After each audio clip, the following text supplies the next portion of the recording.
오늘은 이제 예수님이 어떤 분인지 공부를 하겠고요. 하나님 약속의 성취가 그리스도와 어떤 관련이 있는지 이해한다라고 되어 있습니다. 하나님의 약속은 세상을 구원하시겠다는 약속이죠. 그래서 예지 예정 말씀드렸어요. 예지 미리 하셨다는 것은 무엇을 미리 하신 것이냐면 아담과 하와가 타락할 수도 있다라는 걸 미리 하신 겁니다. 그것은 그렇게 만드셔서 그래요. 자유의지를 가진 존재로 만드셨고 당연히 그 의지의 자유로 뭔가를 선택할 수 있는 존재를 만드셨으니까 하나님의 뜻이 아닌 것을 선택할 수도 있는 존재인 거죠. 그렇게 만드셨고 또 그것을 미리 아신 거죠. 그리고 만약 그렇게 된다면 어떻게 되나, 정말 타락을 하고 죄를 지었을 때 이거 어떻게 하지 그때 방책을 강구하신 게 아니고, 만약 그렇다면 하고 자신의 아들을 통해서 세상을 또는 사람을 구원할 계획을 미리 세우신 것이죠. 이게 이제 예정입니다. 그래서 예수님을 통해서 세상을 성자 하나님을 통해서 세상을 구원하시기로 미리 정하신 거죠. 장로교회에서는 이걸 좀 다르게 이야기해요. 장로교회는 하나님이 구원받을 자와 멸망시킬 자를 미리 아시고 미리 정하셨다. 그래서 이걸 이 사람들은 이제 이중 예정론이라고 하는데, 이거 좀 신학적으로 문제가 많이 있습니다. 우리 교단은 예지 예정이라는 단어를 사람이 타락할 수 있다라는 걸 미리 아시고, 그러므로 그걸 대비해서 미리 성자 하나님을 통해 구원하시기로 정하신 것이라고 이야기를 합니다. 하나님 모든 사람이 구원받기 원하시죠. 예수님의 속죄의 보편성이라고 하는데요. 하나님은 모든 사람이 구원받기 원하세요. 그래서 자기 아들을 제물로 보내신 것이고, 예수님은 구원받을 사람들의 죄만을 대신 담당하신 게 아니라 모든 사람의 죄를 담당하셨죠. 그래서 예수님의 속죄는 보편적이다. 모든 사람을 위한 것입니다. 단지 오직 자기 죄를 회개하고 예수를 믿는 사람만 구원을 받습니다. 다른 말로 하면 하나님의 사랑과 은혜를 받아들일 때, 믿음이라는 것은 마치 그릇과도 같은데요, 하나님의 은혜를 담는 그릇과 같은 거예요. 그것은 공로가 아니에요. 공로는 예수님이 우리 죄를 대신 담당하시고 십자가에서 죽임을 당하신 것, 이것만이 우리를 구원하는 유일한 공로이고요. 우린 단지 그 공로, 그 은혜를 그릇에 뭔가를 받아들이듯이, 담듯이 그 은혜 또는 그 공로를 담는 거죠. 그게 믿음이에요. 믿음은 공로가 아닙니다. 우리를 구원하기 위한 공로는 오직 예수님의 속죄밖에 없고요. 우리는 그 공로 또는 그 은혜를 그릇으로 내 그릇에 담는 거죠. 마음의 그릇에. 그랬을 때 구원받는 거예요. 그래서 하나님은 모든 사람이 구원받기 원하신다라고 해서 하나님의 은혜와 예수님의 속죄는 보편적이고, 그러나 자기 죄를 회개하고 예수를 믿는 사람만 구원을 받는다라는 차원에서 하나님의 구원이 은혜에 의한 구원이라는 것을 이야기할 수 있는 거죠.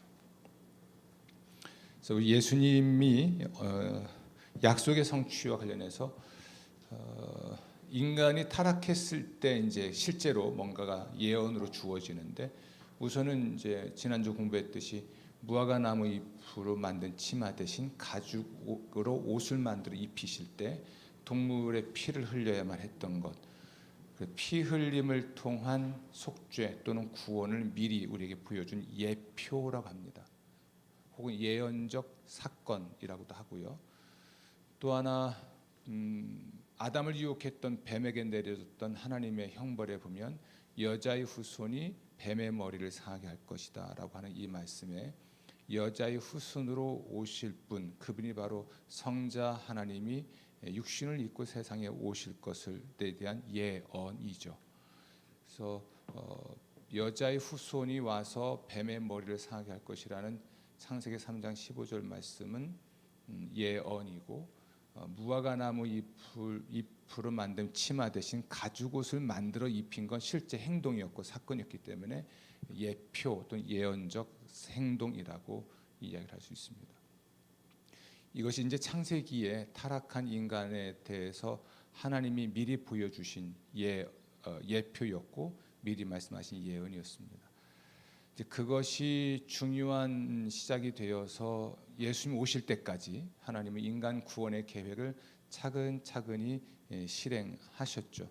그것이 이제 아브라함을 불러 모든 민족의 조상이 되게 하겠다라는 말씀과 또 아브라함의 후손들로 구성된 이스라엘 민족, 그들이 세운 나라를 통해서 세상을 구원하시려는 계획들, 그리고 마침내 예수님이 아브라함의 자손 또 이스라엘의 민족을 대신하는 다윗의 후손으로 세상에 오셨을 때 그분이 남자의 후손이 아니라 여자의 후손으로 오시게 된 사건이 있습니다. 이것은 성령으로 잉태되어 동정녀 마리아의 몸에서 태어나셨다라고 하는 우리 성자 하나님의 성육신 사건을 말해요. 요한복음 1장 1절은 에 의하면 예수님은 태초부터 계시던 말씀이죠. 그리고 14절 말씀은 말씀이 뭐가 돼요? 육신이 되었다라고 되어 있습니다.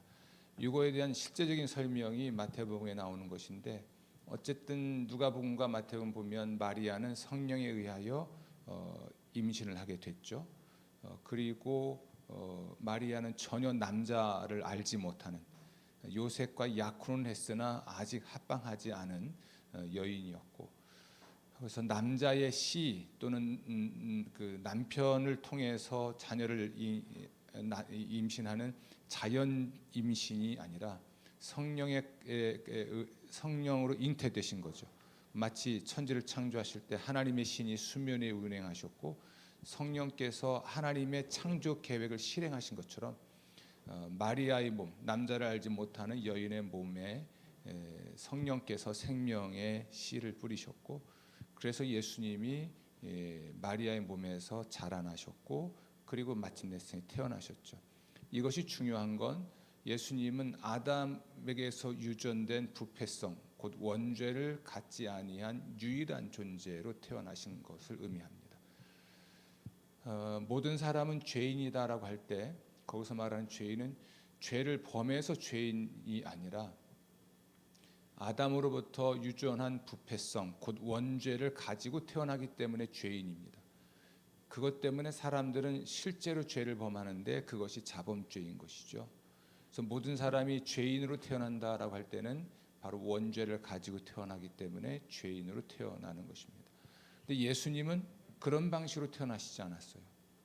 그러니까 성령에 의하여 잉태가 되셨고, 그리고 이제 마리아의 몸에서 자연적인 과정이겠죠.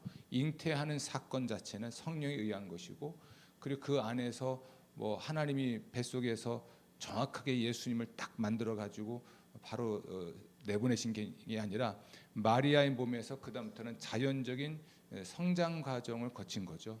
임신하는 과정이 성령에 의하여 잉태하게 된 것이고, 그리고 뱃속에서 자연적인 성장 과정을 거친 후에 우리 시대로 말하면 10달 만에 태어나신 분입니다.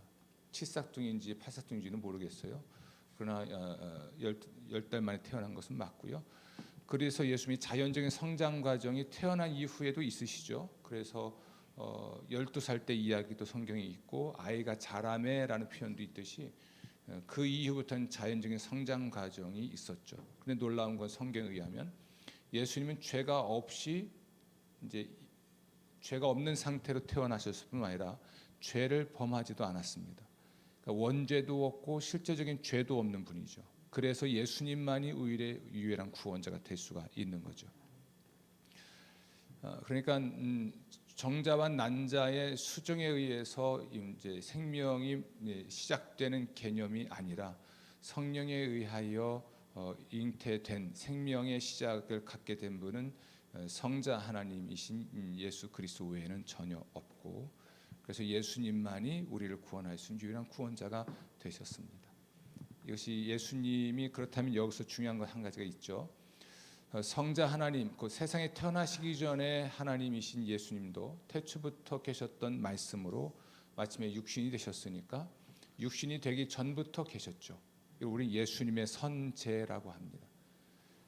이건 하나님 지난주에 삼일체 설교할 때 잠깐 얘기했어요.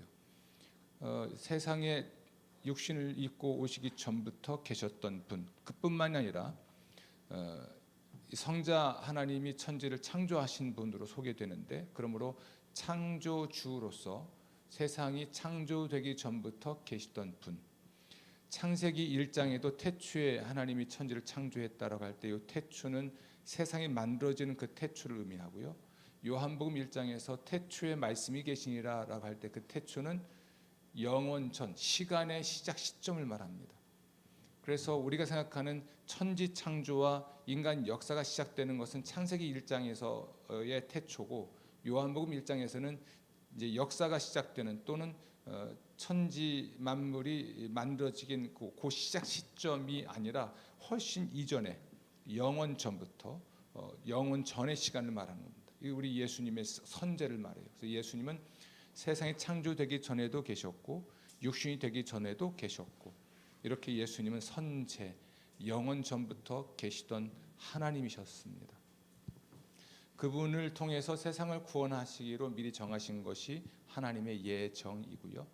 예수님은 삼위일체 하나님의 뜻, 그러니까 성부, 성자, 성령께서 세상을 구원하시기 위한 계획을 함께 세우셨고, 그 뜻에 따라 예수님은 사람의 몸을 입고 세상에 오셔서 사람의 죄를 대신 담당하시고 그 벌을 대신 받게 되신 거죠. 그래서 예수님의 사망이 그런 것이고, 부활을 통해 세상 구원을 위한 일을 이제 완성을 하십니다. 그럼 성령께서는 삼위일체의 계획 중에서 성자가 사람의 몸을 입고 와서 인류의 죄의 문제를 해결하시면, 이제 성령께서는 그렇게 완성된 하나님의 구원을 인류 각 사람에게 실행하시는 분인 것이죠. 그래서 그 한 사람이 자기의 죄를 깨닫고 슬퍼할 뿐 아니라 자기를 그 죄에서 구원할 힘이 자기에게 없다는 걸 알고 절망하게 하고, 그리고 탄식하고, 그런 후에 그러면 누가 나를 구원할 수 있을지에 관하여 질문하고 예수 그리스도에 관한 복음을 들었을 때 그 예수님을 자신의 주와 그리스도로 믿게 하시죠. 이제 성령께서 하나님의 구원이 각 사람에게 실제가 되도록 실행하시는 분입니다. 성령님은 삼위일체 하나님의 뜻, 목적을 실행하시는 분이고, 또 우리 그 예수님께서는 삼위일체 하나님의 뜻에 순종하여 세상 구원자가 되기 위해 세상에 오신 분이죠. 이렇게 삼위일체 하나님이 같이 인류의 구원을 위해서 일을 하시었다는 것을 제 지난주 설교 때 어렵지만 다소 강의 형식으로 했지만 그 얘기를 하게 된 겁니다. 아무튼 예수님은 이렇게 세상에 와서 세상을 구원하신 하나님의 구원자로서 유일하신 것이고, 그러면 우리 다른 사람들은 우리를 우리 죄에서 구원할 수 없는가? 없습니다. 왜냐하면 유전된 부패성, 원죄를 가지고 태어난 죄인이고, 그것 때문에 실제로 죄를 짓고 살기 때문에 세상에 의인은 없고 하나도 없습니다. 그리고 죄를 실제로 범하기 때문에 그 사람이 죄인일 수밖에 없는 거죠. 걱정이 있습니다. 그런 거죠. 결국 자기 죄가 있는 한 결국 누군가의 죄를 대신해서 해결해 줄 수는 없는 겁니다. 자기 문제부터 해결해야죠. 그래서 인류 사람들 중에는 이렇게 원죄가 없고 실제로 죄가 없는 사람은 하나도 없습니다. 그래서 예수님만이 오직 우리를 구원할 수 있는 유일한 구원자가 되실 수 있는 거죠. 아멘. 그래서 오늘 약속의 성취, 그리스도의 오심에 있어서 목적의 2번, 그리스도가 어떤 분이신지까지 말씀드렸습니다. 그분만이 죄가 없는, 원죄도 없고 실제적인 죄도 없는 분이라는 말씀을 드렸습니다. 35쪽의 2번, 천사가 마리아에게 나타나 아들을 낳을 것이라고 예언을 했는데 그 이름은 무엇입니까? 예수. 이것이 마태복음에서는 자기 백성을 자기 죄에서 구원할 자이고요. 또 그 이름을 임마누엘이라고 할 때 하나님이 우리와 함께 계시다라는 건데, 이것을 하나님의 임재 또는 현존이라는 말로 설명을 합니다. 지극히 높으신 이의 아들이라는 말은 하나님의 아들이라는 것을 의미하고요. 왕위, 왕, 나라는 하나님의 나라이죠. 예수님은 하나님 나라의 왕이신 것이지 세속 나라의 왕은 아닙니다. 그러니까 그 당시로 말하면 로마 황제가 될 사람은 아니란 이야기예요. 하나님의 통치자, 하나님 나라의 통치인 것이죠. 하나님 나라는 무엇이냐라고 할 때 하나님이 세상을 다스리시는 행위이기도 하고 그렇기 때문에 하나님이 다스리시는 모든 영역이기도 합니다. 하나님이 통치하시지 않는 세상은 없죠. 그러므로 하나님은 모든 곳에 계시고 모든 곳에서 모든 것을 다스리기 때문에 진정한 통치자는 우리 하나님뿐이시고요. 이제 예수 그리스도를 통해서 세상을 통치하시는 하나님의 통치를 우리는 하나님 나라라고 말을 합니다. 3번 36조 구약에서 그리스도는 어떻게 잉태될 것으로 예언됩니까? 어떻게 예언되죠? 그렇죠. 이게 동정녀의 몸에서 잉태가 되고 또 자라나서 태어나시게 되겠죠. 이것은 곧 그분에게 원죄가 없다는 것을 3번 두 번째 질문에 답이 있을 수 있습니다. 4번 성경은 의인은 없나니 하나도 없고 모든 사람이 죄를 지었으므로라고 말을 할 때 그러니까 예수님은 원죄도 없고 실제로 지은 범한 죄도 없는 유일한 존재로서 우리의 구원자이시다라는 4번에 대한 이야기입니다. 죄값을 대신 치르기 위해 예수님은 왜 죄 없는 사람이어야 하는가? 자기 죄가 없어야 다른 사람의 죄도 해결할 수 있지 않겠습니까? 5번 예수님은 자신과 하나님 아버지의 관계에 대해 무엇이라 말씀하십니까? 나와 아버지는 하나다라고 하는데 이 하나다라는 것이 뭐 한 몸이다, 일치가 되었다 이런 개념이 아니고 동등하다는 의미입니다. 우리 그 빌립보서 말씀에 의하면 동등되시지만 하나님의 본체로서 동등하지만 동등됨을 취할 것으로 여기지 않고 고집 부리시지 않고라고 하면서 자기를 비우셨다 이렇게 말씀드렸습니다. 삼위일체 설교하면서 이렇게 서로 하나님으로서 동등하신 분들이 세 인격이 어떻게 하나님으로서 공존할 수 있을까, 함께 존재하고 함께 일하실 수 있을까라고 할 때 우리가 뭐 배울 수 있는 건 예수님으로부터 배울 수 있다고 했습니다. 그것이 빌립보서에 나와 있는 건데요. 그분이 자기를 비우셨죠. 동등함을 고집 부리시지 않고 라고 할 때 그 동등함에 대해서 고집 부리지 않는 자기를 비운 것이고 자기를 낮춰서 죽기까지 복종하셨다라고 하는 건데요. 그것이 십자가에 못 박혀 죽임을 당하신 것이죠. 삼위일체의 영성이라고 하는 것은 이 교회와도 매우 중요합니다. 가정에서든 특히 신앙 공동체인 교회에 있어서 교회가 정말 평화, 하나님의 평화를 이루기 위해서 절대적으로 중요한 것은 자기를 비우는 것이고 자기를 낮추어 서로 복종하는 겁니다. 공동체 안에서 합의된 결정들이 있습니다. 그 결정들에 복종하는 거죠. 내 몸을 들지 않아도. 삼위일체 하나님이 세상을 구원하시기로 결정하셨을 때 그 계획 중에 하나가 성자가 사람이 되는 것이었단 말이에요. 삼위일체가 그걸 결정했을 때 그 아버지의 뜻이라고 표현되어 있는 삼위일체 하나님의 결정에 따라서 자기가 자기를 비우고 그것을 따른 거죠. 그럼으로써 세상을 구원할 수 있는 구원의 길이 열리게 된 겁니다. 그래서 교회 특히 신앙 공동체는 자기를 비운다. 우리 모두가 사람들이고 예수 그리스도를 믿는 믿음으로 구원받은 사람들로서 모두가 동등하죠. 그렇죠? 남녀 구분 없이 빈부격차 구분 없이 모두가 동등한 인격체입니다. 그러나 동등하기 때문에 서로 싸울 수는 없지 않습니까? 어떻게 하면 우리가 조화를 이루며 평화를 이룰 수 있을까라고 할 때는 그걸 고집 부리지 않는 거예요. 그리고 오히려 자기를 비워 어찌 되는 겁니까? 종의 형체를 갖는 거죠. 자기를 비우고 나는 동등하지만 내가 종이 되겠다 라는 그런 마음이죠. 자기를 비우고 또 자기를 낮추어서 복종한다. 그 뜻을 따르기로 하는 겁니다. 교회는 제가 볼 때 책임보다는 언뜻 권리를 굉장히 강조하는 공동체 같아요. 평소에는 모르는데요. 자기의 어떤 이해관계가 개입된 듯한 무슨 문제가 났으면 그렇게 권리를 이야기합니다. 자기가 할 책임을 다하면 좋겠는데 그렇게 하지 않는 시대인 것이죠. 이것이 신학적 신앙적 오류예요. 개인주의 신앙과 영성 때문에 그렇습니다. 잘못 가르쳐진 신앙인 것이죠. 제가 자주 말씀드립니다. 우리를 구원하시는 과정에서 구원은 개인적으로 받지만 결국 우리는 공동체의 일원으로 구원을 받습니다. 그리고 우리의 신앙의 형성과 성장은 교회 안에서 이루어지지 교회 밖에서 이루어지지 않습니다. 또 우리가 교회의 일원이 되는 것은 은사 설교하면서 성령이 하신 일이잖아요. 그것은 단순한 멤버십을 갖는 차원이 아니라 소명이다라고 했습니다.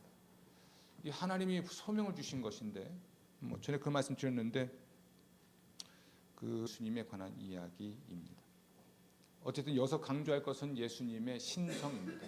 아까 말씀드릴 때 선제도 말씀드렸죠. 선제, 창조 이전에 그리고 육신이 되기 이전부터 그러나 창조 이전부터 계시던 분으로서 선제, 이것도 예수님의 신성이고 또 세상에서 아버지와 하나다라고 하는 것으로 동등함을 이야기하실 때도 우리 예수님의 신성을 말하기 때문에 사람들은 예수님을 신성모독죄로 처형하려고 했던 겁니다. 신성모독죄는 형법이나 민법으로 인한 죄가 아닙니다. 정치범도 아니에요. 종교적인 차원이죠. 그래서 유대인들은 예수님을 죽일 수가 없었습니다. 그 당시에 나라는 로마밖에 없었기 때문에 로마 제국의 법에 따라서 사람을 죽일 수 있었는데 사형할 수 있었는데 그래서 빌라도 앞에 가서는 예수님의 죄목에 대해서 신성모독죄가 아니라 정치범으로 몰아간 겁니다.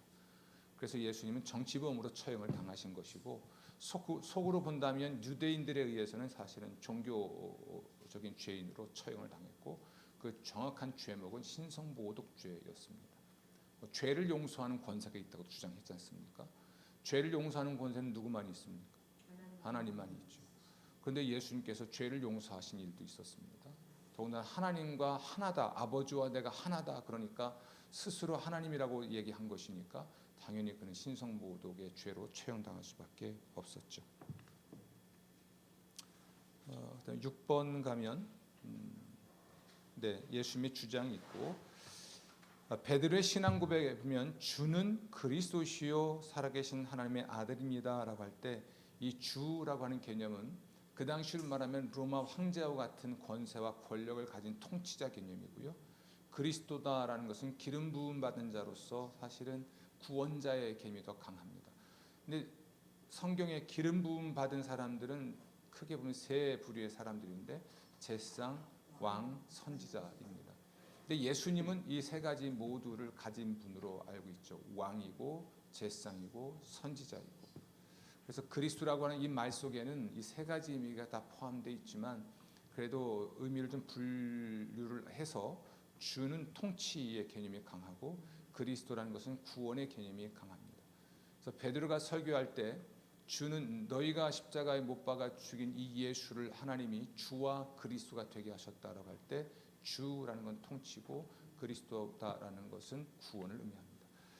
여러분 우리가 예수님의 우리의 구원 사역이 이 세상에서 십자가에 못 박혀 죽임을 당하시고 부활하신 것으로 끝난 게 아니에요. 그 역사 사건입니다. 우리 구원을 위해서 필요한 사건이었고 그것을 근거로 지금도 예수님은 우리의 구원을 위해 일하시죠. 그것이 예수님의 승천의 의미입니다. 아버지와 다시 연합하셨고 아버지 우편에 앉으셨다라고 할 때는 예수님의 통치를 강조하는 것이고 그분이 우리를 위하여 하나님 앞에 나타나신다라고 할 때는 그분의 그리스도 되심, 구원자 되심을 강조합니다. 그래서 예수님은 지금 부활하셨을 뿐만 아니라 살아계시고 그럼 뭘 하시는가? 자신의 십자가에서의 죽음과 부활을 근거로 우리의 구원을 위해 계속 간구하시는 제사장의 사역을 하고 계시고 또한 우리를 통치하는 통치자로 교회의 머리로 지금도 일하고 계신 것이죠. 또한 그분은 성령을 통해서 또는 하나님의 종들을 통해서 실제로 말하면 교회를 통해서 하나님의 뜻을 계속 전달하고 계십니다. 왕과 제사장과 선지자 사역은 지금도 계속되고 있는 것이죠. 이 일을 실행하시는 분이 바로 성령이신 것입니다. 아멘. 하나님의 아들이라는 의미는 그분이 하나님이다라고 하는 그분의 신성을 강조하는 겁니다. 사도신경이 어떻게 되어 있습니까? 전능하사 천지를 만드신 하나님을 믿사오며 그의 외아들 우리 주 예수 그리스도라고 했죠. 주 예수 그리스도. 예수는 인간의 이름이고 앞에 주가 붙고 뒤에 그리스도가 붙죠. 그분은 누구이신가, 무엇을 하시는가에 관한 이야기입니다. 그래서 주라는 말은 다스리는 것이고 그리스도는 구원하시는 분인데 누가 다스리고 구원하시는가? 예수님이 구원하시고 다스리십니다. 우리 윤순 권사님 추워하시니까 에어컨 좀 꺼주세요.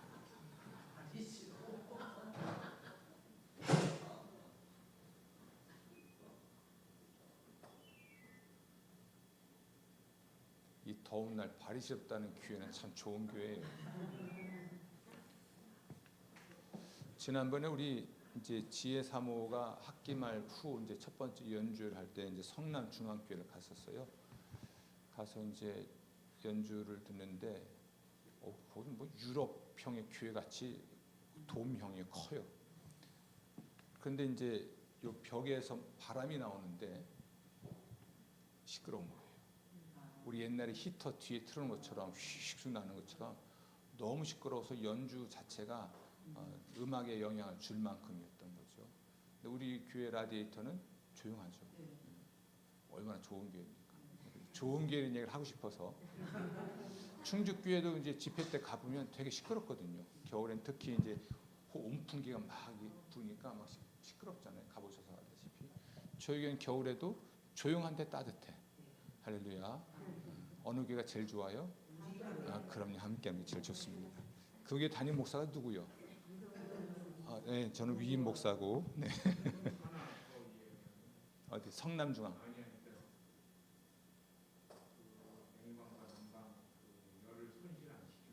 네네. 저희 교회가. 네. 할렐루야.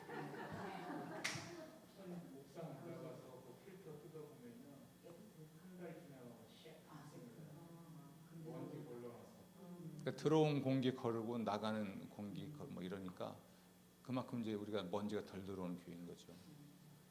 한번 더 견학을 실무로 보여줘야 되는데 그죠? 먼지가 어떻게 걸러지는지.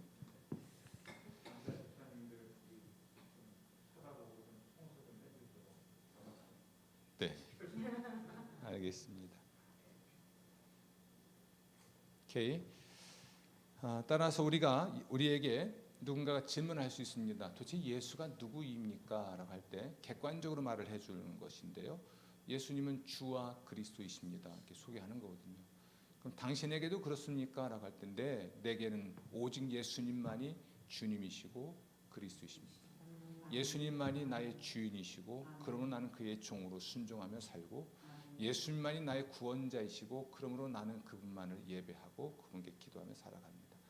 이게 신앙 고백이에요. 근데 그 당시에 이 성경이 기록됐던 시점이든 또는 그 초기 교회에서는 이게 굉장히 심각한 개종의 선언입니다. 그래서 이 고백을 공개적으로 하는 순간 그들의 커뮤니티에서 쫓겨나는 겁니다. 이게 이제 출교라고 하는 개념이에요. 오늘날은요 세례받는 게 너무 쉽잖아요. 그렇죠? 물집 끓이면 세례받는다고 생각해요. 그 정도로 너무 가벼워진 겁니다. 요즘 제가 눈이 시도록 공부하고 있는 것이 고대의 교회에 대한 공부인데요. 적어도 6세기 말까지, 500년까지, 짧게는 뭐 4세기까지 그 시대의 교회에서 그리스도인이 된다는 건 굉장히 심각한 일이었습니다. 자신의 모든 것을 걸고 이제 개종을 해야 되는 상황이었습니다. 오늘날처럼 이렇게 쉽지 않았어요. 쉬우니까 그 그리스도인이라는 말을 듣고 교회의 멤버십을 갖는 것 자체가 너무 쉬우니까 버리는 것도 쉬운 거예요. 그리고 교회에서 지도자가 된다는 것은 더군다나 막중했습니다. 그러니까 교회와 자신의 운명을 같이 하는 거거든요. 그래서 교회 지도자가 되는 과정이 있었던 거죠. 제가 이제 우리 피테 권사님들에게 이번에 임직하면서 헌금들 하세요 하지만 신앙 공동체 리더가 되는 과정은 이런 좀 더 까칠하고 어려운 과정도 이보다 더 엄격한 과정이 좀 필요하다고 보는데 제가 여러분들이 예습을 해왔는지 검사도 안 하잖아요. 시험도 안 보고 와서 앉아만 있으면 그냥 통과가 되잖아요.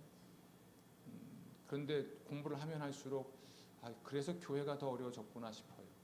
사람을 제대로 세우지 않은 거예요. 그래서 이제 특히 권사가 되는 과정도 그냥 세례 받는 것도 심각했는데 세례를 최소한 3년 이상 걸려요. 세례 받으려면. 지금은 물집 끓이고 나서 교육을 안 받잖아요. 그러나 그 사람들은 자격을 갖췄을 때 세례를 줬습니다. 세례를 받고 교회 구성이 되는 순간부터 그들은 순교자가 될 수 있었어요. 그리고 교회 지도자가 되는 것은 더 엄격한 검증 과정이 필요했던 것이죠. 우리가 이 세상에서 예수님을 나의 주와 그리스도로 믿고 산다는 것은 위대한 결정이 맞습니다. 그것은 거기에 뒤따르는 책임이 있다는 걸 꼭 기억하시고 또 교회 권사로 임직을 하는 과정도 좀 더 진지하게 책임 있게 받아들일 수 있기를 부탁을 드리겠습니다. 그러나 또 예수님은 우리 인간과 같은 8번 인성을 가진 분이죠. 몸도 가지셨고 그러한 감정도 가지신 분입니다. 그래서 예수님에 대해서는 사도신경에 나와 있듯이 완전한 하나님이고 완전한 인간이었죠. 그런 분은 세상에 예수님밖에 없고 따라서 예수 믿는 믿음으로만 구원을 받습니다. 이런 차원에서 기독교는 배타적일 수밖에 없어요. 왜냐하면 예수님 외에는 다른 구원자가 없잖아요. 예수를 믿는 믿음의 길 외에는 다른 길도 없잖아요. 구원받을 길이. 그러니 세속적인 사람들, 이제 포스트 모더니즘 공부하셨으니까 다원론, 어떤 것도 절대적인 존재는 없고 절대적 가치는 없다. 종교도 마찬가지다. 이렇게 말하는 시대에 예수님만이 구원자라고 말을 하고 그러므로 예수 믿어야만 구원받는다고 말을 하면 당연히 배타적일 수밖에 없죠. 그런데 이걸 또 부끄러워해요. 그리스도인들이. 꼭 예수 믿어야 구원받냐? 그러면 그래 예수 믿어야만 구원받아 이렇게 말을 해야 되는데 그렇게 말을 못하는 거죠. 그러니까 정상은 하나지만 산에 오르는 길이 여러 가지라고 말하는 거 똑같은 겁니다. 이런 다원주의 시대에 예수의 복음만을 이야기하기가 용기가 필요한 일이지만 그건 진리니까 그렇게 믿고 다른 일로 세상 사람과 충돌할 이유는 없으나 예수님의 유일성이나 성경의 절대적인 권위를 우리가 포기하면서까지 세상과 함께할 수는 없습니다. 우리에게 절대적인 규범은 성경이죠. 성경의 가치를 포기하면서까지 세상과 어울린다는 것은 세속화되는 겁니다. 예수님 외에 다른 구원자가 없는데 다른 방법으로도 구원받을 수 있다 이렇게 말을 하는데 동의하고 동조하면 제가 이제 스님들과 대화도 할 수 있고 또는 다른 종교의 사람들과 대화도 할 수 있지만 그렇다고 그 사람들이 신앙하고 있는 것을 동의할 수는 없죠. 대화는 할 수 있습니다. 더불어 사는 세상인데요. 극단적으로 그런 얘기를 한 적이 있어요. 일화에서 만든 음료를 먹어야 되냐 말아야 되느냐. 정식품에서 나온 걸 먹어야 돼요 말아야 돼요. 삼육 두유 맛있죠. 또 잘 만들어 이 사람들이. 그럼 안식교나 제칠 안식교나 혹은 이제 몰몬교 이단들이 만든 거 통일교가 만든 걸 먹어야 되냐 말아야 되느냐 먹을 수 있느냐 뭐 먹으면 안 되느냐. 그러면 창업주나 회사 주인이 불교인 사람이 만든 건 먹어야 돼요 안 먹어야 돼요. 여러분 슈퍼마켓에서 그 야채를 사 먹을 때 그 농장주 이름 써 있죠. 그 사람이 종교가 써 있습니까? 그런 거 따지고 사는 게 저는 너무 이게 이분법적 오늘 공부하는데 이분법 얘기하는데요. 그렇게 살아야 될까요? 물론 이제 이단들의 경우는 좀 다르다고 하지만 타종교는 또 어떻습니까? 저는 이단도 이단이지만 타종교는 심각하거든요. 그래서 조금 다친 사고는 좀 열어놓을 필요가 있어요. 너무 극단적으로 한쪽으로 치우쳐 있지 말고 좀 열어놓고 대화도 하고 같이 밥도 먹고 그래야 복음 전도의 기회도 있죠. 근데 문제는 복음을 전하기보다는 그쪽으로 개종할까 봐 저는 아마 무서워서 말을 안 하는 것 같아요. 좀 더 개방적일 필요가 있습니다. 저는 예수님만이 구원자라는 걸 분명히 말씀드렸어요. 성경만이 절대 규범이라고 말씀드렸어요. 더불어 사는 세상에서 우리 그리스도인들이 세상과 분리하지 않고 세상과 구별된 존재는 맞거든요.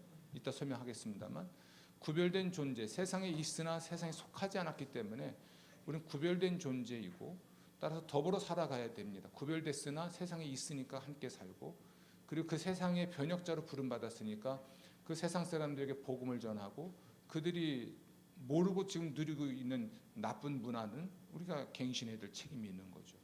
그래야 세상으로 들어가 세상의 소금이지. 예수님이 우리를 소금빵의 소금이라고 했습니까? 세상의 소금이라고 했지. 우리가 대명천지처럼 밝혀놓은 이런 공간에 우리 빛이라고 했습니까? 세상의 빛이라고 했지.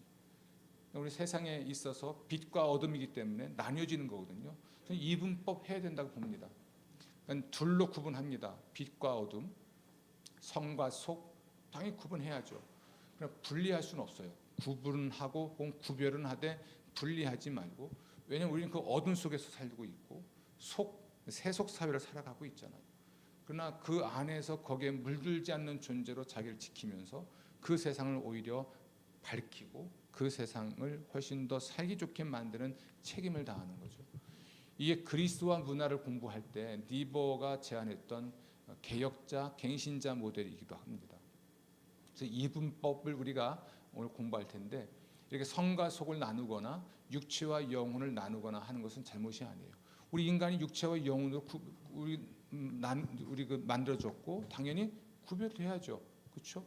육체와 영. 그러나 육신이 악하다. 그건 아닙니다. 성경에서 말하고 있는 이런 우리 육체, 플래시가 악하진 않아요. 그러나 보통 원죄를 표현하는 육체라는 표현이 갈라디아에서 나오는데 원죄는 악한 거죠. 그러나 우리 육체, 물질로서의 몸은 악하지 않습니다. 물질로서의 몸을 악하게 여겨서 성생활도 하지 않고 뭐 먹지도 않고 뭐 몸을 학대하고 이런 형태의 잘못된 금욕은 중요하게 봅니다만 잘못된 형태, 자기를 몸을 학대하는 방식으로 영혼을 길들이려고 하는 잘못된 금욕주의는 우리가 잘못된 이분법이지만 이렇게 구분하는 건 문제가 없습니다. 이제 이 책에서 곧 이어서 나오는 이원론에 보면 42쪽에 보면 이런 얘기가 있습니다. 이원론이라는 것은 성과 속을 나누는 것을 말해요. 여러 가지로. 첫 번째가 인간을 영혼과 육체로 구분하는 거잖아요. 요 이야기에 있어서 물질로서의 육체는 악하지 않습니다. 그러나 성경에서 육체라는 단어를 썼지만 그것이 물질로서의 육체가 아니고 원죄를 지칭하는 육체라는 것은 죄에 오염된 것을 의미합니다. 그래서 인간을 영혼과 육체로 구분하는 것은 맞고요. 영혼은 영원하고 거룩하고 하다는 것도 맞아요. 또 육체는 일시적인 것은 맞아요. 그러나 육체 자체가 악한 건 아니에요. 그래서 문제는 여기서 육체가 세속적이고 악하다고 보는 게 문제입니다. 이걸 구분해서 해야 됩니다. 인간은 육체와 영혼으로 만들어졌기 때문에 그러나 육체와 영혼은 구별하는 것이 맞습니다. 그리고 영혼은 영원하고 거룩하죠. 그리고 육체는요 일시적입니다. 그러나 악하진 않습니다. 그러면서 이원론적 삶을 좀 경계를 하는 겁니다. 이렇게 악하지도 않은 육체를 악하게 여겨 육체를 학대하는 이 영지주의자들이 그런 일을 많이 한 건데요. 따라서 그것은 잘못된 것이라고 말을 할 수 있죠. 42쪽에 보면 여러 가지 이제 육체의 소욕을 절제하고 육체의 소욕을 철저히 절제해야 되는 건 맞죠. 여기서 말하는 육체의 소욕은 당연히 원죄에서 비롯된 충동들이니까 이건 조치면 안 되는 것이 맞습니다. 그걸 위해서 육체를 괴롭힐 수는 없다는 이야기예요. 우리 몸을 학대하고 지나친 고행에 가까운 금식을 하고 하는 방식으로 우리가 가지고 있는 원죄의 충동을 통제 안 됩니다. 통제 안 돼요. 몸을 학대해 보세요. 물론 이제 몸에 기력이 없으니까 별로 욕구도 없고 뭐 이럴 수 있습니다만 그렇다고 죄가 내 몸을 학대한다고 해서 내 죄 자체가 힘을 못 쓰는 건 아닙니다. 그러니까 조심해야 될 필요가 있어요. 어떤 영화 배우가 그때가 무슨 영화였더라고요. 넷플릭스에서 오징어 게임에 뭐 나와서 상까지 받았던 나이 많은 배우가 한 명 있죠. 근데 그분이 또 성추행인가 뭘로 해서 또 고소된 기억이 있어요. 그 나이가 돼도 그렇게 돼요. 그럼 나이가 들면 기력이 쇠해져서 성욕이 없어질 것 같은데 또 아닌 거잖아요. 또 성적 욕구가 문제가 아니에요. 여기서 말하는 육체가 저는 악하지 않다고 했을 때 여기서 육체의 욕구라는 게 있습니다. 그러니까 성적인 욕구, 그다음에 음식, 식욕 먹어야 되잖아요. 식욕이라든지 잠을 자야 되잖아요. 수면욕 뭐 이런 것들 이런 것 자체가 나쁘지 않습니다. 이걸 나쁘게 쓰게 되는 것이 우리 원죄이고요. 실제로 그렇게 나쁘게 쓴 것을 우리는 실제적인 죄라고 말을 하는 겁니다. 이 책에서 설명해 주는 이원론에 동의하는 면과 동의하지 않는 면을 말씀드립니다. 둘째, 43쪽에 특정 공간이나 시간은 거룩하고 그렇지 않은 공간이나 시간은 세속적이다라고 말을 하는 것을 경계하는데, 시간 자체가 뭐 거룩한 시간과 속된 시간이 어디 있겠습니까? 그렇죠? 여기서 우리가 거룩하다라고 하는 것을 재정의할 필요가 있어요. 거룩은 실제적인 거룩이 있고 또 명목적 거룩이 있습니다. 하나님을 위하여 구별되었다면 그런 의미에서 명목상 거룩한 겁니다. 우리가 예수를 주와 그리스도로 믿고 성도가 되었다라고 할 때는 실제로 사법적으로 의롭다고 하나님이 선언하셨기 때문에 우리는 그 사법적으로 의로운 자입니다. 이런 차원에서 우리는 명목적으로 성도, 거룩한 자가 맞거든요. 그러나 실제적이라는 것은 정말 도덕적으로 영적으로 죄가 없는 것을 의미합니다. 여러분, 모든 시간은 거룩한 게 맞지만 하나님을 위하여 따로 구별된 시간은 다른 시간과 구별된다는 의미에서 거룩합니다. 그 다음에 모든 공간은 뭐 거룩한지 속된지 그 가치를 매길 수는 없습니다. 모든 공간이 거룩하다고 말은 할 수 없는 거고, 공간 자체는 우리 육체가 악하지 않듯이 공간 자체도 악한 건 아니죠. 그러나 무엇을 위하여 구별되는가에 있어서 하나님을 위하여 구별됐다면 그 공간은 거룩한 것이 맞죠. 그래서 우리가 예배당을 예를 들어본다면 저 건물 자체가 뭐 거룩하겠습니까? 그러나 그 공간은 뭘 위해 구별되었죠? 예배를 위해서 구별되었고, 그러므로 거룩한 공간이라 하게 되죠. 지금은 거룩하지 않을 수도 있겠죠. 왜냐하면 예배 행위가 없는 공간이니까 지금은. 그러나 그 안에서 예배 행위가 이루어질 때는 적어도 그 시간은 거룩한 시간이고 하나님을 위해 구별됐다는, 성별되었다는 의미에서 실제적 의미의 거룩이 아니에요. 성경이 사용하고 있는 여기서 이분법을 이야기할 때 자꾸 이분들도 경계선을 지키지 않는 게 그건데, 구별해 줘야 되는데, 하나님을 위하여 구별된 시간은 그것이 주의 날, 엄격하게 말하면 8시 반부터 예배가 드려지는 시간은 거룩한 시간이 맞고요. 모든 시간이 거룩하다라고 말을 할 수는 없을 것 같아요. 일반적으로 중립이죠. 가치로 본다면 중립이기 때문에 어쨌든 그렇다 할지라도 하나님을 위하여 구별된 시간은 거룩한 시간이 맞고, 하나님을 위하여 구별된 공간은 적어도 그 시간만큼은 거룩한 공간이고 다른 공간과 구별됐기 때문에 거룩한 것이고, 하나님을 위하여 구별된 물건은 적어도 그 순간만큼은, 그 시간만큼은 거룩한 그릇, 그 도구죠. 성구가 되는 게 맞죠. 사람도 그래요. 뒤에 가면 이제 세 번째 이야기 나옵니다만 하나님을 위해서 구별된 일들이 있죠. 그것은 그래서 그것이 성직이 맞습니다. 하나님을 위하여 실행되고 있는 행위들이 있습니다. 그럼 당연히 그렇죠. 성직이죠. 그리고 그 일에 종사하는 사람은 그런 의미에서 성직자, 구별된 자로서 거룩한 사람이라는 것이 맞습니다. 우리의 모든 일이 다 거룩하냐? 여러분, 세상의 모든 일이 다 거룩합니까? 그렇지 않잖아요. 하나님의 뜻에 합당한 일들이 있고 그렇지 않은 일도 있습니다. 모든 일이 거룩하지 않습니다. 또 그냥 우리가 일상으로 살아가면서 일상을 위해서, 생계를 위해서, 생활을 위해서 일을 하잖아요. 그 일들 자체가 나쁘다고 말을 할 수는 없습니다. 나쁜 일도 있지만, 그러나 그 일 자체가 정말 하나님의 영광을 위해서 일을 하는 건가라는 반문을 해볼 필요가 있습니다. 여기서 오히려 이렇게 일방적으로 말을 하는 것이 훨씬 더 문제가 있다고 봐요. 구별해 드리겠습니다. 이분법, 이분법적 사고는 성경적 사고 중에 하나입니다. 성과 속, 그러니까 세속과 거룩한 것을 구별하죠. 육체와 영혼도 구분하죠. 문제는 우리가 세상에 있으나 세상에 속하지 않았다는 의미에서 구별된 자로 거룩한 건데, 명목상 구별되는 것이고, 명목상 구별된 것마저도 경계선을 무너뜨릴 수는 없다는 이야기입니다.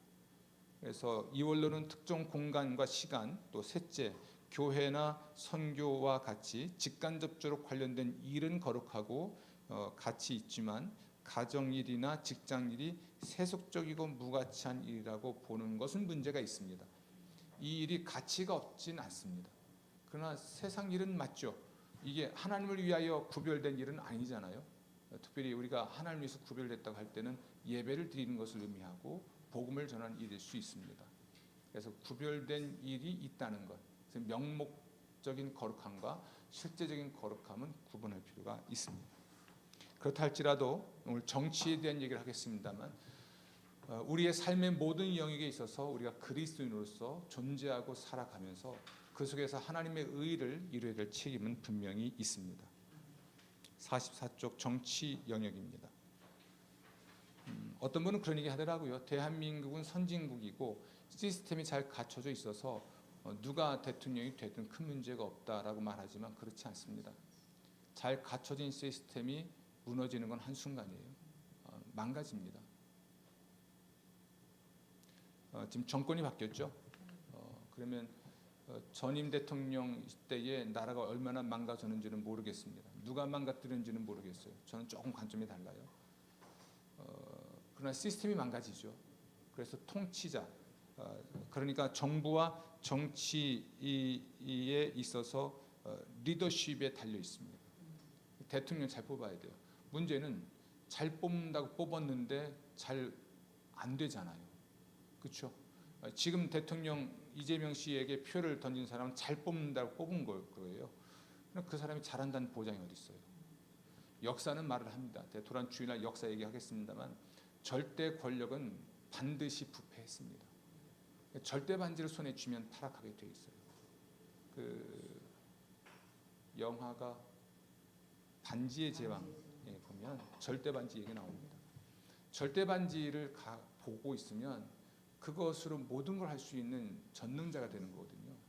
그러면 유혹이 생겨요. 자, 보세요. 하나님이 만든 천사들 중에 가장 아름다웠던 존재가 루시퍼잖아요. 아침의 아들 계명성. 스스로 유혹을 받잖아요.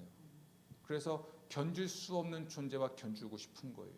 자기 위에는 누구밖에 없어요? 하나님밖에 없잖아요. 그러니까 그거마저 되고 싶은 거거든요. 아담과 하와가 하나님의 대리 통치자입니다. 하나님은 아담과 하와를 통해 세상을 통치하도록 했습니다. 그래서 하나님 앞에서는 본인이 천직이지만 만물 앞에서는 본인이 왕이에요. 그런 상황에서 마귀가 던진 미끼가 하나 있죠. 하나님과 같이 될 수 있다라는 미끼입니다. 만물을 다스리는 자가 되고 보니까 절대로 넘어서는 안 될 선을 넘어버린 거죠. 이게 누군가 유혹을 받았을 때 그렇습니다. 절대 권력을 또는 절대 권력은 아니어도 강력한 권력을 손에 쥐면 스스로도 유혹받고 주위 사람들의 유혹을 받으면 부패해요. 그렇게 되지 않도록 기도하셔야 됩니다. 전임 대통령에게 표를 던진 사람들은 그 전 정권, 그 문재인 대통령이 했던 그 정권에 대해서 회의감이 들어서 표를 던진 것일 텐데 그분이 잘했습니까? 잘했으면 이 꼴 나진 않았겠죠. 그러니까 우리는 투표를 하고 정치 지도자를 뽑고 또 대통령을 뽑는데 잘하려고 뽑은 거예요. 그런데 내 뜻대로 안 되잖아요. 우리가 바라는 대로 안 됩니다. 이 모르는 거예요. 역사의 주인은 하나님이십니다. 그래서 오늘 이 정치 이야기를 하면서 정부는 정치 지도자를 잘 뽑아야 되고 정부는 사회 정의를 지키고 국민의 안전과 평화를 위해 하나님이 만들었습니다. 정부는 이를 위해 권력을 행사합니다. 그래서 권력은 국민을 위해 행사하는 것이어야지 자신들의 정당이나 자신들의 권력을 위해서 행사하면 안 되는 거죠. 그리스도인은 선량한 시민으로서 역할과 책임을 감당하고 정부를 존중하고 그 권위에 복종합니다. 지금 정부가 어떠할지 저는 대충 짐작하지만 일단 뭐 국민이 뽑았다고도 하나 모든 권력은 하나님께로부터 나오니까요. 그리고 제가 이 존중하고 복종을 하게 되겠죠. 저희 교회도 물론 그렇게 할 겁니다. 그러나 46쪽에 가면 제일 밑에 줄입니다. 정부는 죄로 인해 타락하고 하나님 명령에 반하는 법을 제정하고 강제할 수 있습니다. 이때는 우리가 불복종합니다. 중요한 기준은 하나님의 명령에 반하는 법입니다. 이와 관련해서 47쪽에 오면 반공포 입장과 반강요 입장이 있습니다. 그러니까 공포하는 걸 반대하고 강요하는 걸 반대하는 행동이죠.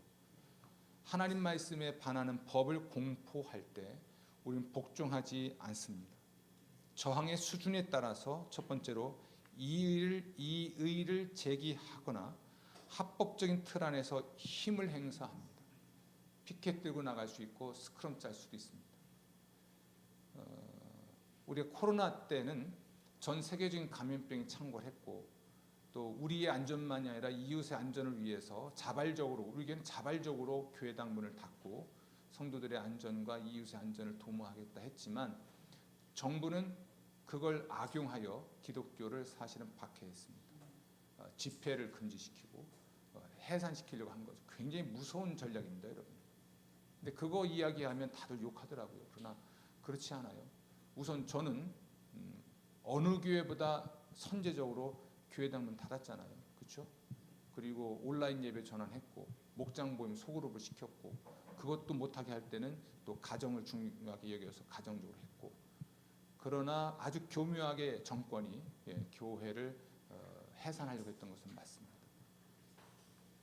그런 일이 있을 때 우리가 이의를 제기하거나 또 필요하다면 행동할 때가 있을 겁니다. 그럴 때 이제 정치적인 입장에 따라서 저를 비난할 수 있겠지만 제가 이런 얘기를 누군가에게 했어요.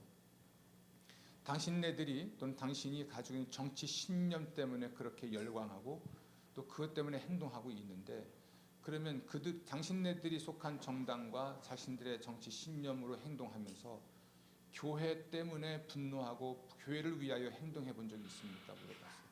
전혀 없거든요. 교회를 위하여 하나님을 위하여 행동하고 분노해 본 적이 없는 사람들이 꼭 이 정치 신념 가지고 따지고 묻더라고요. 제가 그분에게도 조금 깊이를 더하시고 제대로 알았으면 좋겠다는 말 한마디와 그리고 정말 당신이 교회를 위해서 분노하고 교회를 위해서 행동했으면 좋겠다. 목사가 나서는 것은 하나님의 말씀을 거스르는 그러한 법안을 만들었을 때 이의 제기를 공적으로 하고요. 안 받아주면 저항을 하겠죠. 또 하나 그것을 강요할 수 있습니다. 지키라고. 이제 로마 시대가 그랬던 건데요. 황제 숭배를 강요한 적이 있습니다. 사람들이 황제 숭배를 거부하고 나에게는 오직 예수님만이 왕이십니다라는 고백으로 순교했던 사람들이 있습니다. 강요할 때 강요에 대하여 저항하고 복종하지 않아야 됩니다. 우리는 이런 것들을 좀 생각하시고 하나님이 세운 권력이기 때문에 존중하지만 또 따르지만 그러나 하나님의 뜻을 거스르는 것을 결정하고 강요할 때는 순교합니다. 순교해야 하고요. 그런 일이 있을 때 제가 뭐 정치적 발언한다고 욕하는 분들도 계시던데 늘 말씀드리잖아요. 어떤 분은 제가 극우 우파라서 싫고 어떤 분은 제가 또 좌파라서 싫대요. 그럼 저는 양파, 대파, 쪽파, 실파 중에 무슨 파예요? 그러니까 어쨌든 그런 말을 듣는 건 전 좋은 것 같습니다. 어떤 때는 이동영 목사가 우파 같고 어떤 때는 좌파 같고 그러면 제가 나름 중심을 지키는 거 아닌가요? 하나님 말씀에 위배된 것들을 이야기하는 건데 그걸 자기가 속한 정당의 정치 이념을 비판했다고 대드는 분이 계시더라고요. 제발 정치에 대해서 입 다무시오 그러던데 우리 정치 얘기하잖아요. 정치에 대해서 강단에서 말을 안 할 수가 없죠. 우리 정치적인 존재인데 공적 영역이기도 하고 실제 여러분 삶의 자리에서 일터, 직장이나 또는 국가와 관련해서 말해야 될 것들은 말을 하는데 가능한 한 말하지 않죠. 그러나 정말 중요한 하나님의 뜻을 거스르는 말을 할 때는 발언할 수밖에 없고 저항할 수밖에 없죠. 그럴 때 우리가 세상에서 문화명령, 하나님의 문화명령을 순종할 수 있는 것이고 하나님의 공의를 세상 가운데 실현할 수가 있는 겁니다. 기독교대한 선교교회는 중생성결 신유 재림의 신앙을 강조하는데 이걸 윤리적으로 해석을 했습니다. 중생은 사랑, 생명으로, 성결은 사랑으로, 신유는 회복, 혹은 건강으로, 재림은 공의로 해석했습니다. 왜냐하면 예수님 다시 오시면 악인과 의인을 구별합니다. 이게 이분하는 거, 이분 둘로 나누는데요. 그리고 악인은 심판하여 멸망시키고 의인은 심판하여 복을 주시죠. 또 신자들에 대해서도 흔히 논공행상이라고 해야 되나요? 그들의 공적에 따라 하나님의 포상이 있어요. 이걸 뭐 정의롭지 못하다고 하면 그게 더 정의롭지 못한 거죠. 정말 복음과 교회와 예수님을 위해 순교하고 모든 재산을 쏟아부은 사람에 대한 하나님의 포상과 그저 교회에서 알맹이 빼먹듯이 빨대 꼽아놓고 쪽쪽 필요한 대로 빨아먹는 사람하고 상이 똑같을 수는 없잖아요. 하나님의 공의는 그렇지가 않은 겁니다. 그래서 하나님의 공의가 실현되는 것이 예수님의 재림입니다. 그래서 우리는 재림 신앙을 유리적으로 해석할 때 공의 그리고 정의로 재해석하고 이 세상에서 하나님의 공의를 실현하되 하나님의 공의를 실현하기 위한 기준은 하나님 말씀입니다. 하나님 말씀에 근거하여 이 땅에 하나님의 공의를 실현하는 것이 재림 신앙인 것이죠. 이 정도 하면 전체 이야기는 좀 한 것 같습니다. 여러분 제가 신앙 고백서 및 교리 문답서를 가지고 오라고 했는데 읽어들 보셨죠? 네. 감사드리고요. 인류의 타락 아까 대략 말씀드린 것 같습니다. 그다음에 선행은총은 예수 그리스도 안에서 세상을 구원하시는 하나님의 계획인데요. 이 얘기는 한마디 하고 오늘 공부 마치도록 하겠습니다. 자유의지도 말씀드린 것 같고요. 자, 여러분 예수님의 십자가가 있습니다. 그건 BC 4년이지만 BC와 AD를 나누는 기준을 이제 예수님으로 본다면 이제 0년이라고 0. 예수님의 십자가 사건 이후를 우리는 살아요. 근데 우리는 불현듯이 예수님의 십자가 사건 이후의 사람들만 예수 믿고 구원받는다는 생각을 해요. 왜냐하면 예수님이 역사에 등장한 것은 마리아의 몸에서 태어나셨을 때니까. 그럼 예수님이 사람 몸 입고 오기 전에는 어떻게 됩니까? 예수님의 십자가 구속의 은혜의 범위, 그 은혜가 베풀어지는 범위는 십자가 사건 이후의 사람들, AD, 서기, 기원 후의 사람들에게만 은혜가 베풀어지는 게 아니라 기원 전의 사람들, 아담의 후에 모두에게 베풀어지는 은총입니다. 요한복음 1장에 예수께서 세상의 빛이라고 할 때 이 빛은 그분이 세상에 오신 때부터 이후의 세대가 아니라 그 이전의 세대 모두를 포함해서 모든 사람의 빛인 겁니다. 그래서 예수님의 십자가 구속의 은총에 의하여 이렇게 말합니다. 아담이 죄를 지으면 두 가지가 있다고 말씀드렸어요. 하나는 죄책이 있고 그리고 원죄, 부패성이 있다고 그랬습니다. 아담이 죄를 지었고 그것에 대한 책임을 져야 한다고 할 때 이 죄책의 용서가 예수 그리스도의 십자가 구속의 은혜로 이루어졌다고 합니다. 이게 이제 하나님의 선행 은총이에요. 그래서 영아, 유아, 선악을 분별치 못한 존재들, 그래서 악을 행할 수 없었던 영아나 유아들은 하나님이 선행 은총에 의하여 구원한다 이렇게 말을 합니다. 인류는 아담의 죄로 죽지 않습니다. 멸망하지 않아요. 자기 죄로 죽습니다. 아담에게 유전된 건 부패성인데 원죄인데 그것 때문에 지옥 가는 게 아니에요. 사람은 원죄 때문에 지옥 가는 게 아니라 실제로 죄를 지어 지옥 가는 것입니다. 이게 이제 명제인데요. 따라서 선악을 분별치 못하는 영아, 유아들이 태어나기도 전에 또는 태어나서 죽었다라면 예수 그리스도의 선행 은총에 의하여 그들의 영혼을 구원하신다 이렇게 요한일서는 가르치고요. 또 하나 인지장애겠죠. 선악을 전혀 분별치 못하는 장애인들, 이런 존재들이 신체 장애자가 아닙니다. 인지장애자가 있습니다. 이런 사람들은 선악 분별이 안 되잖아요. 그들이 지은 죄에 대해서도 그들은 모르고 지은 죄이기 때문에 선행 은총에 의하여 용서하신다 이렇게 말을 합니다. 선행 은총은 실제로 우리가 예수를 주와 그리스도를 믿기 전에 모든 인류에게 베풀어진 일반의 은총을 말하는 것이고, 이것은 예수님의 십자가 구속의 은총이 그분의 부활 이후에 태어난 사람들에게만이 아니라 그 이전의 모든 인류에게 공통으로 베풀어진 은총을 선행 은총으로 말합니다. 이 선행 은총 때문에 우리는 예수님을 주와 그리스도로 믿을 수 있고 자기가 죄인인 것도 알 수 있고 죄 때문에 슬퍼할 수 있고 자기를 구원할 수 없다는 것 때문에 절망할 수 있고 탄식할 수 있게 된 겁니다. 그래서 요한 웨슬레는 자연인이란 없다. 하나님의 은혜를 받지 못한 사람은 없다. 사람이 구원받지 못하는 것은 은혜를 받지 못해서가 아니라 은혜를 받고도 회개하고 믿지 않기 때문이다 말을 하죠. 하나님은 은혜를 늘 베푸십니다. 아멘. 그걸 믿고 또 사랑하며 살아가는 여러분 되시기 바랍니다. 기도하겠습니다. 주여, 저를 복되게 하시고 온전한 믿음의 사람으로 살게 하여 주옵소서. 예수 그리스도를 통한 구원의 계획을 미리 세우시고 또 우리가 예수를 믿는 믿음을 갖도록 깨우치시고 믿게 하시니 감사합니다. 다 하나님의 은혜입니다. 은혜를 알고 보답하며 살아가는 하나님의 사람들 되게 하시고 지금도 하나님의 은혜가 비처럼 우리 모두에게 내리는 줄로 믿습니다. 은혜를 알고 감사하게 하여 주옵소서. 예수님 이름으로 기도합니다. 아멘. 고맙습니다.